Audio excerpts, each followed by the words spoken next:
오늘은 아내와 어머니 사이의 갈등 속에서 난처한 남편의 사연을 소개하고자 합니다. 그럼 오늘 이야기도 함께 들어볼까요? 안녕하세요. 저는 결혼한 지 몇 년 안 된 남편이자 이제 갓 9개월 된 딸아이를 둔 아빠입니다. 저희 가정 이야기를 어디서부터 풀어야 할지 모르겠네요. 솔직히 제 마음이 너무 복잡해서 이 글을 쓰는 것도 쉽지 않지만 지금 제 상황을 좀 들어주셨으면 합니다. 아내와 저는 서로 사랑해서 결혼했고 결혼 후 딸아이도 태어나면서 새 가정을 꾸리게 되었죠. 그런데 결혼 생활이 오래 지나지 않아 아내와 어머니 사이에 갈등이 생기기 시작했습니다. 두 사람 다 제게는 소중한 가족이지만 서로 조금씩 불만이 쌓이면서 그 불만이 갈등으로 변하고 말았습니다. 어머니는 무뚝뚝한 아내의 태도에 서운함을 느끼십니다. 며느리가 살림 차리고 나서는 연락도 없고 찾아와도 인사도 없이 퉁명스럽다. 라고 하시죠. 어머니는 원래 사람을 살갑고 다정하게 대하는 성격이라 그런 아내의 무뚝뚝함이 마음에 걸리시는 것 같습니다. 사실 어머니는 언제나 제가 기댈 수 있는 버팀목이었고 저에게 헌신적이셨기에 그런 어머니의 서운함이 이해가 안 되는 것은 아닙니다. 하지만 아내의 입장도 나름대로 이해가 갑니다.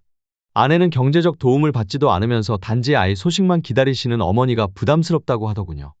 해준 것도 없으면서 왜 나만 바라보는 거야? 라고 말을 할 때 아내도 참 답답한 마음이 있나 보다 싶었습니다.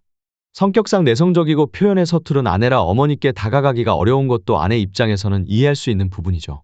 저희 집은 경제적으로 풍족하지 않았고 저 역시 많은 것을 해주지 못했기에 더 미안한 마음도 들었습니다.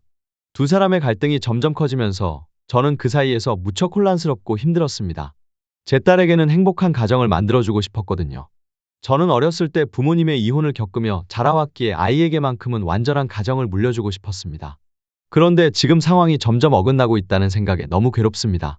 얼마 전 어머니를 찾아뵙고 어머니, 정말 죄송합니다. 제가 부족해서 이렇게밖에 말씀드릴 수 없습니다. 하지만 지금은 제 처자식에게 더 마음이 갑니다. 라고 눈물로 솔직한 제 마음을 전했습니다. 어머니께 죄송했지만 결국 제 아내와 아이에게 마음이 가는 것을 막을 수 없었습니다. 그러자 어머니께서는 어떻게 천륜을 끊게 하는 며느리가 있니? 네 와이프를 데리고 와서 대화라도 해서 풀어보자. 라고 하셨죠. 어머니 입장에서도 더는 참기 힘드셨던 것 같습니다. 하지만 아내는 죽어도 어머니와 대면하고 싶지 않아. 라며 집을 나가버렸습니다. 이런 아내의 태도를 어머니께서는 이해할 수 없다는 듯 저에게 너는 곰처럼 답답하게 구니까 문제인 거야. 라고 하시며 서운함을 표현하셨고 그 후로 저 역시 어머니께 더는 무엇을 말씀드릴 수가 없었습니다. 집으로 돌아왔지만 아내는 여전히 집에 없었고 그저 9개월 된 딸아이만 덩그러니 남아있었습니다. 이젠 어떻게 해야 할지 모르겠습니다.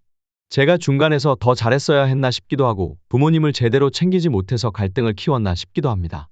풍족하게 벌지 못하는 제 탓인가 싶고 모든 것이 제 잘못 같아서 가슴이 먹먹합니다. 딸아이 얼굴을 볼 때마다 눈물만 흐릅니다. 어머니는 살갑지 않은 며느리가 마음에 들지 않으시고 아내는 해주지도 않은데 기대만 하는 시댁이 부담스럽다고 합니다. 이 갈등 속에서 제 딸에게 아빠로서, 남편으로서, 아들로서 어떻게 해야 할지 정말 막막한 심정입니다. 저 정말 어떻게 해야 할까요? 자, 오늘 이야기도 재밌게 들으셨나요? 이번 사연은 중간에서 난처한 남편의 사연이었는데 여러분들은 어떻게 생각하시나요? 재밌게 보셨으면 좋아요와 구독 부탁드립니다. 오늘도 시청해주셔서 감사합니다.